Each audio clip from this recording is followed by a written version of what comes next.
আমরা এই মুহূর্তে রাজশাহী বিশ্ববিদ্যালয়ের সামনে দিয়ে হাইটে যাওয়ার নাকছি। তো বুঝবারে পাইতেছেন আজকে কিন্তু আমি রাজশাহী নিয়ে ভিডিও বানাইতেছি। দক্ষিণ এশিয়ার ভিতর যে 7টা দেশ আছে তার মধ্যে নাকি এই রাজশাহী সবচাইতে ক্লিন সিটি। তো সেটাই আজকে আমি দেখবো এবং সাথে তোমার ঘরকেও দেখাবো। আমি এই মুহূর্তে যে জায়গাটার মধ্যে অবস্থান করছি এই জায়গাটার নাম হচ্ছে রাজশাহী পদ্মার পাড়। সামনে যে 3জন লোক দেখতে পাইতেছেন এই 3জনে কিন্তু আমার ব্লগের সাথে আছে। পদ্মার পাড়ের সাথে অবস্থিত এই জায়গাটা হচ্ছে মুক্তমঞ্চ। আমি প্রথমে মুক্তমঞ্চ চিনি নেই, বন্ধুরা কইলো এটি যার ইচ্ছে তাই নাচ গান করে পায়, তাই আর নাম দিচ্ছে মুক্তমঞ্চ। তারপর আমরা গেলাম নঙ্গরে। নঙ্গর নাকি রাজশাহীর অনেক বিখ্যাত একটা পার্ক। রাতের বেলায় যাওয়াতে আমরা এর রাতের বেলা সৌন্দর্যটা খুব সুন্দর উপভোগ করলাম। এর লাইটিং আর মনোমুগ্ধকর পরিবেশ খুবই চমৎকার। আমরা রাজশাহীতে 5 দিন অবস্থান করছিলাম, যার কারণে কিন্তু আমরা 5 দিনে রাজশাহী যতগুলো দর্শনীয় স্থান আছে সবগুলো দেখার সুযোগ পাইছিলাম। রাজশাহীর রাস্তাগুলো আসলেই অনেক সুন্দর, আশেপাশে সব জায়গায় পরিষ্কার, কোনো প্রকার আবর্জনা বা দূষিত বায়ু নেই। রাস্তার সাইডে যে দোকানগুলো আছে সেগুলোও কিন্তু অনেক পরিষ্কার পরিচ্ছন্ন। রাস্তার উপর দিয়ে খালি কিন্তু ল্যাম্পপোস্ট আর ল্যাম্পপোস্ট দিয়ে ভাসি থইছে। আমার বন্ধু এই ল্যাম্পপোস্ট গুলো দেখে কি কইছিল জানেন? কয় এই রাজশাহীর মেয়রক বোধহয় কেউ বাস দিছিল, তাই বাসের বদলে খালি ল্যাম্পপোস্ট আর ল্যাম্পপোস্ট দিছে।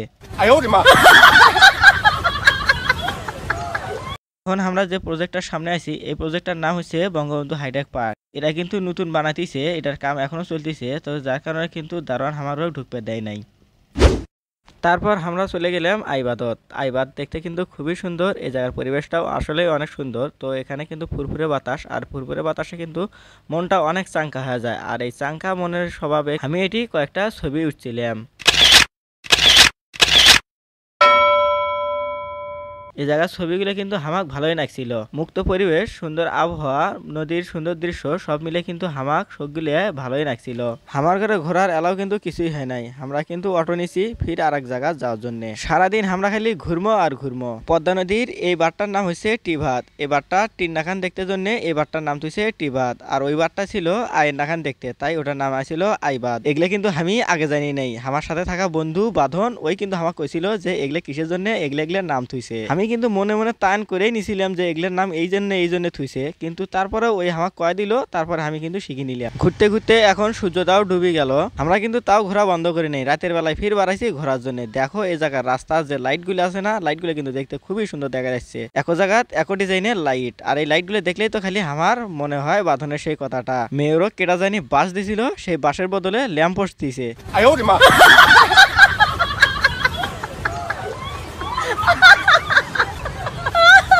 যাই হোক, বাস দেখ আর কিছু দেখ, তাই তো ল্যাম্পপোস্ট গুলো দিছে। ল্যাম্পপোস্ট গুলো যে খারাপ দেখা যাবে তা নয়, মোটামুটি চলে। কিন্তু এই কথা যেই কইলাম তাতে আমার সেই রাজশাহীর ফ্রেন্ডটা কইলো ভক করে রেডি হয়ে লও বাসায় যাওয়ার জন্য।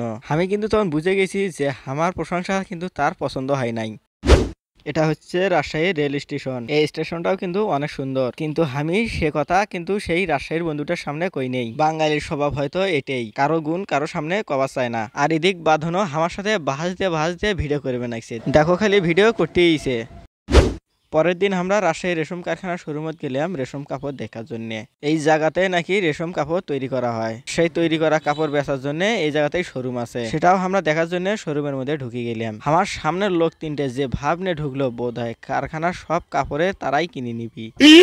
আমিও আনা কাপড়গুলো হাত দিয়ে নাড়াচাড়া করে দেখে নিলাম। আসলে কাপড়গুলো অনেক সুন্দর, মোলায়ন, তাও দিলে আরাম পাওয়া যাবে। কিন্তু আমরা একটা কাপড়ও নিলাম না। এই কাপড়গুলো তৈরি করার জন্য নাকি তুতের চাষ এই জায়গাতেই করা হয়, তাই আমরা না সেই তুত বাগান খান ঘুরে দেখার জন্য গেলাম। সবুজ রঙের এই ছোট ছোট গাছগুলো দেখতে পাইতেছেন, এগুলাই সেই তুত গাছ। আর এই লোকগুলা এটি হেনে তুত ফল তুলবেন নাকছে। পাতাগুলা পোকায় খায়, ফলগুলা মাইসে খায়। এই ফলটা কিন্তু দেখতেও চমৎকার, খাইতেও চমৎকার। আমিও তুলে খাইছিলাম, ভালোই স্বাদ নাগে। বাগানত বেড়াইছি আর খাইছি, সাথে আমার এই বন্ধুগুলোও কিন্তু আছে। দেখো সরকারি বাগান তো, সেই জন্য আমরা কিন্তু ইচ্ছা মতো ঘুরবে পাইতেছি এই বাগানের মধ্যে। কেউ কিছুই কইতেছে না। বাগানটার ভিতর কিন্তু বেড়ালে অন্যরকম একটা ফিল আসে, রোমান্টিক ভাব।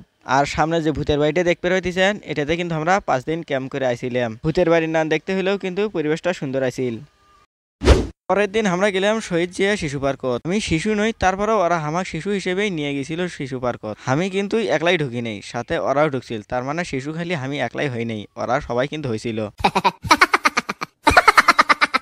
এই আজব জিনিসখানের নাম হলো অক্টোপাস। এখানে আমি চড়বে চাইছিলাম, এইখানে বলে থামবে, তারপর আমি চড়মো। কিন্তু এখানে থামার পর দেখি বেশিরভাগগুলোই বমি করছে, তাই ওখান বাদ দিয়ে বাঁধনের সাথে গেলে মাথার উপর দিয়ে সাইকেল চালাবার জন্য। আমরা চড়মো, এটিও বলে টিকিট কাটার নাগে। কৌতলা জ্বালা আমরা তো টিকিট কাটেই এর মধ্যে ঢুকছিলাম, ফির এটি টিকিট কাটিয়ে না পারে আমরা ফির চললাম। বা বেশ সুন্দর, দুইজনে কিন্তু আমরা পেট্রোল করতেছি আর আগেতেছি। এই যে এই এখান এক পাক দেওয়ায় আমার ঠেন 50 টাকা নিছে, তাই বাঁধানো করলাম বাঁধন আস্তে চলা, না হলে কিন্তু আমার 50 টাকা 5 মিনিটের মধ্যেই শেষ হয়ে যাবে। আমরা তাই এখানের উপর চড়িয়ে মেলাক্ষণ সময় কাটিয়ে দিলাম, এটি সন্ধে নাগিয়ে দিলাম একেবারে। দেখছেন বিকেলবেলা নামতেই সন্ধে বানিয়ে ফেলাইছি। আমার ঘরে জন প্রতি 50 টাকা নিছে, 4 জন আইছিলাম, নিছিল 200 টাকা। তো 200 টাকা তো আমার অসুল করে নেওয়ার লাগবে নাকি। আর এটাই ছিল আমার ঘরে রাজশাহী ভ্রমণ ট্যুর। আর কেমন লাগলো সেটা তোমার ঘরক, সেটা কিন্তু আমাকে অবশ্যই কমেন্টে জানাবা।